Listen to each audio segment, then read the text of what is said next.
Ever feel like you are putting in the work at the gym, but those stubborn fat pockets just won't budge? Or maybe you've heard all the advice about burning more calories than you eat, and frankly, you are tired of it? What if I told you there are specific ways to supercharge your body's fat-burning engine, turning it into a lean, mean, calorie-torching machine? Forget the myth and the endless cardio. Today, we are diving deep into the real science of fat loss through exercise, revealing the top 3 types of workouts that don't just burn calories, but actively reprogram your body to melt away fat, even when you're resting.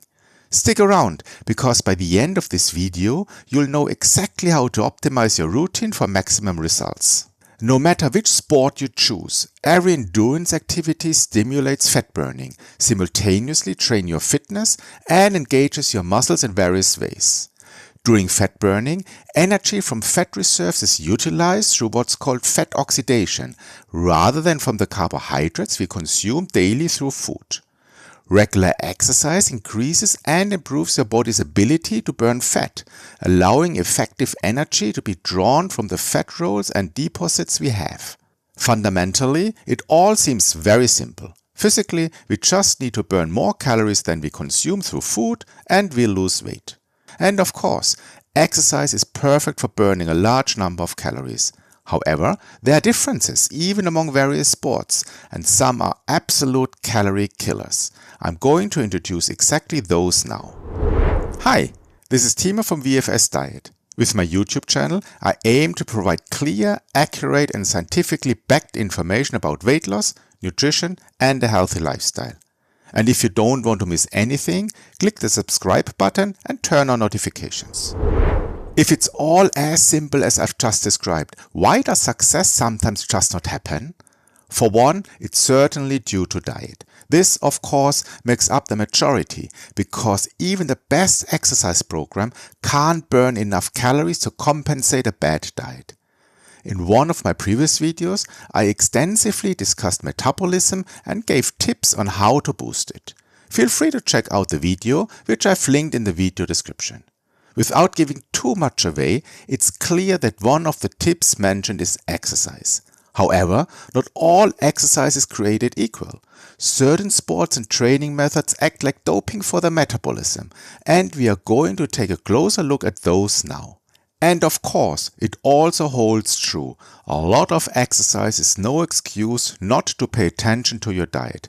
A healthy, balanced diet helps you reach your goals faster. Exercise method number 1, endurance training. The general field of endurance training doesn't initially matter whether you go jogging, cycling or rowing.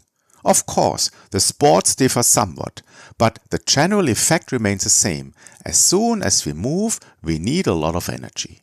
In sports, there are 2 important types of exertion: aerobic exertion and anaerobic exertion. Endurance training primarily utilizes the aerobic zone. This is a zone where your lungs still take enough oxygen to supply the body with the necessary increased demands of the exercise.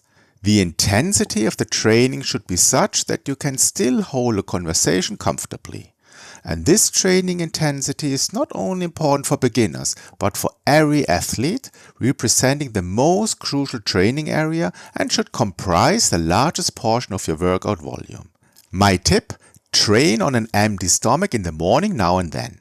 At this time, carbohydrate stores are virtually empty, so your body has to utilize fat reserves for energy much earlier, as there are no carbohydrates available, so it immediately has to access fat reserves. This type of exertion can also be maintained over a long period, as the body gets everything important from fat. Over the duration of the training session, body fat is then constantly burned. One more point about endurance training. Don't be misled by fitness myths such as fat burning only begins after 30 minutes of endurance training. Every movement draws energy from both carbohydrates and fat reserves. But certainly it's true that the longer the training session lasts, the more the percentage of fat used as energy increases, because carbohydrates have already been depleted. So, in endurance training, fat burning is achieved through aerobic exertion and training duration. The situation is different for the following 2 exercise methods. Exercise method number 2, high intensity interval training or HIIT. HIIT takes place in the anaerobic zone. Particularly intense training sessions lead to the body not getting enough oxygen to meet the increasing demand. Sprinting is a very good example of this, because compared to jogging, you move much faster but can only maintain that speed for a short time. High-intensity interval training combines both zones in one training session. It constantly alternates between high-intensity, short bursts, and light exertion. And this type of training manages to maximize fat burning in a much shorter time. Even 20 to 30 minutes are often enough for the so-called afterburn effect to occur. This means fat burning continues even after the workout. Perfect for anyone who likes to push themselves or wants to achieve maximum results in a short time. My general tip, whether after endurance training or HIIT, is not to eat immediately after exercise, so that a significant afterburn effect can persist. Because if you consume, for example, chocolate directly after the session, your body will immediately draw the necessary energy from it, meaning the sugar, and fat burning will abruptly come to an end. Exercise method number 3, strength training.